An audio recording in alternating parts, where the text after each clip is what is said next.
Ashama harka fuunee hordoftoonni fi kabajamtoonni maatii mastuu tuutaa kan hundumti keessanuu jirtu ani jira galata waaqayyo har'a immoo kuni foon jechuudha. Nyaata beeruuti nyaata adda ta'e wayii sana sini hojjedhama. Biyya kee zayitii hagana ittiin godhanna. Zayitii keenya hagana itti godhannee raawwanne kuni luubiidha. Biyya keenyatti fasuuliyaa jedhama. Annu boloqqee jedhama biyya keenyatti. Garuu biyya keenya soo ta'e kana homtuu nyaatu. Boloqqee kana ganaadha hunda finne kana caccabsee jechuudha. Kana funyaan isaa kan akkanatti akkatti irraa gurgure akkanatti xixiqqeessee qopheeffadhee kanan jira. Kazaan foon kana abiddarra nan godha. Foon kana abiddarra godhee raawwadhee shunkurtii kiyya mataa sadi qopheeffadhe kana caalallee gochuu hin dandeechu.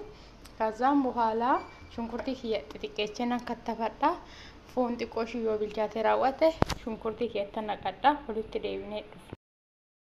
Akkasumas walitti deebinee dhufne bishaan kana isuma saalsadha kun kana dura jechuudha. Maaliif booda silan itti godhuufu dirqama laala maankaa tokko xiqqoo shiidammoo biratti maaliif akka diimatti jechuudha. Bishaan kana akkana hin goona.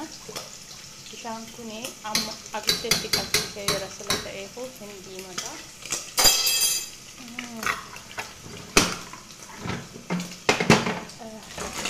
Soogidda xiqqoo isheen hin barbaade jechuudha. Maaliif soogidda hojjannu jedhu jechuudha. Hin goona. Amma soossanis kun akkanatti bilcheessee jira jechuudha. Kaza shunkurtii kattafadhee jira.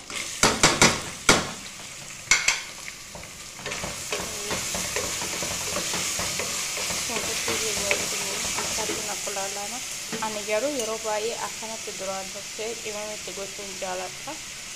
Qimamitti gochuun ittiin goona amma boodas garuu qimamii hin barbaada. Kanarraas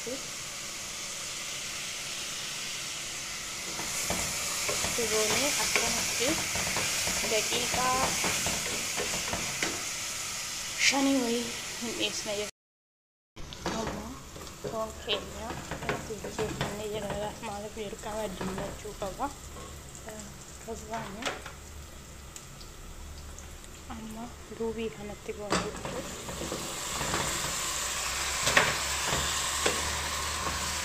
Luubii kanatti kan ammaaf kallattii wajjiniin soogidda akka fakkatanne xiqqoo fi kaza amma qimamii isaa hin barbaade jechuudha.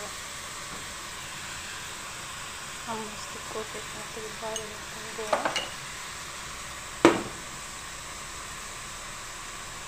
Kanas xiqqoo fi akkanatti ittiin qoona jechuudha.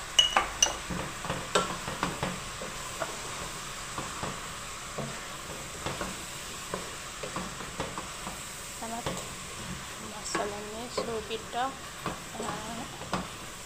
foon qimamiidha isa kana kanatti goona akkanatti waliin geenya raawwannee kaza dhiisna amma akkanatti jechuudha. Haga luubiin kun dirqama luubiin kun bilchaachuu qaba jechuudha. Haga luubiin kun akkanatti qadaannee dirqama immoo gaazii dhiyannoo irratti gochuu hin qaban jechuudha. Gaazii xiqqishoo akkanaati irratti hin goona. Aga inni bilchaatutti zimuma jennee laala karu. Zimuma jennee too hin eenna jechuudha.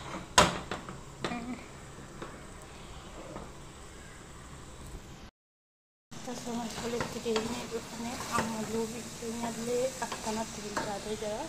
Bishaan kun immoo bishaan kun bana duraa wajjin jechuudha. Saalsaa dafee jira. Kana dhaamsinee raawwannee kazaan buhaala asitti godhanne jechuudha. Asitti godhanne hagas akkanatti hojjetamaa jechuudha. Kuni bakka waan hundatti godhanii jira. Wanta takka isa hin barbaachisu jechuudha. Soogidda bichaa akka mi'aawuuf mi'oofni soo ibidda booda hin laalla. Akkanatti hojjetamaa nyaanni kun nyaata loobii fi laafme jedhama. Loobii fi foon jechuudha. Akka biyya afaan biyya keenyaatti immoo boloqqee fi fooniin hojjetamaa siniin jedhama. Alaalaa kun akkanatti hojjetamee jira. Xumuramee jira suniin jechuu jaalladha. Abeet yaa nyaata isaa